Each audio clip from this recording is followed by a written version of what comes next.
everyone, welcome back to my channel. If you are new here, thank you so much for watching. My name is Kia and I am an urban gardener. I grow everything here on my balcony garden in Melbourne. Now today's episode is all about getting yourself ready for winter gardening. If you are living in a cool climate location, how you can still grow great vegetables and sow great seeds, as well as some little reminders of jobs that you can be doing. So let's dive into it. First of all, what is considered a cool climate? If you live in a cool climate, you have less than 5 months of the year that have temperatures above 15 degrees. So that can be places in Australia like Tasmania, Melbourne, Armadale, Bendigo, Ballarat and Canberra. Before we dive into what to plant, let's start planning some jobs that we can do throughout the winter season to have the best outcome possible. Early winter or June, it is a fantastic time to start planting out your garlic bulbs. You can still plant, I know we're talking about vegetables, but you can also still plant your daffodil bulbs, your tulips, your ranunculus. I'm actually about to start planting some more tulips, so I'm really excited about that. It's also a great time to still plant your leeks and your spring onions, so that's going to really set you up for an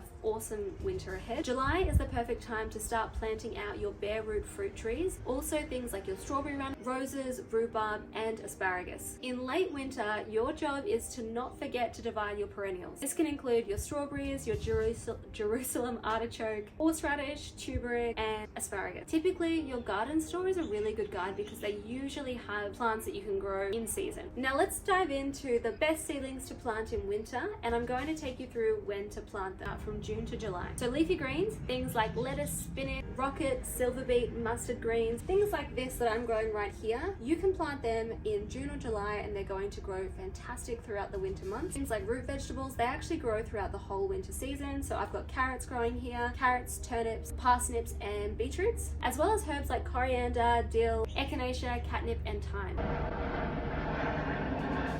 If you're also keen to sow some seeds, now is also a great time to do so, and if you sow your seeds early winter, you will have awesome vegetables to harvest in spring. Seeds to think about is broad beans, radish, kale, broccoli and cabbage. Broccoli and cabbage for me take so long to grow and I'm so impatient because of the space that I have on my garden, but if you have a lot of space, this is the best time to grow things like that. Also peas, I've got my snow peas growing here, spring onions, swedes and turnips, and then other herbs like coriander or parsley. Now that's not to say that if you have the seedlings you can still plant them now, but if you want to have a cheaper alternative and you've still got the seeds, it's not too late in June or July to sow them and you'll be ready to go for spring. Pruning and maintenance does not stop just because it's winter, unfortunately. It's a really good time to start pruning back your fruit trees. This will stimulate growth for a better summer yield. If you live in very cold areas that are prone to frost, it is also a really good idea to use things like cloche or even sheets to tuck in your valuable plants over a very cold frost season. But the other thing to do is use a seaweed fertilizer like sea salt. That just allows your plants to have the best fighting chance against frost. Now, even in winter, it's still important to keep an eye on your garden's moisture levels. While the plants need less water because it doesn't have the harsh sun sucking up the moisture,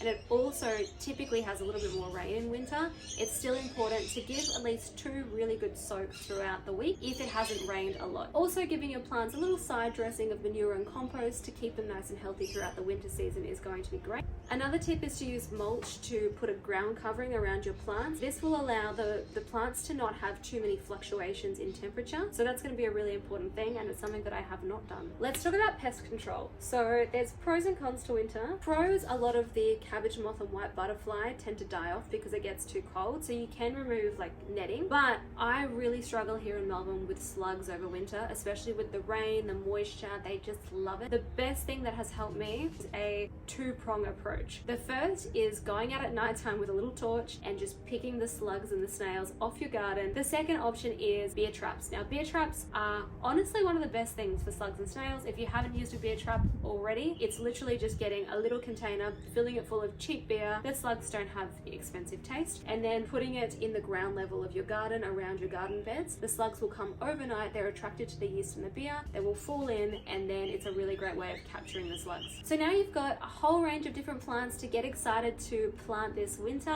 I would love to know what you're going to be planting. Tell me in the comments below. If you would like a planner, I actually have created a downloadable and printable garden planner that I use season by season to map out exactly what I want to plant each month. Thank you so much for watching. Again, please subscribe if you haven't already and like this video if it was helpful, and I'm looking forward to seeing you in the next video. Happy gardening!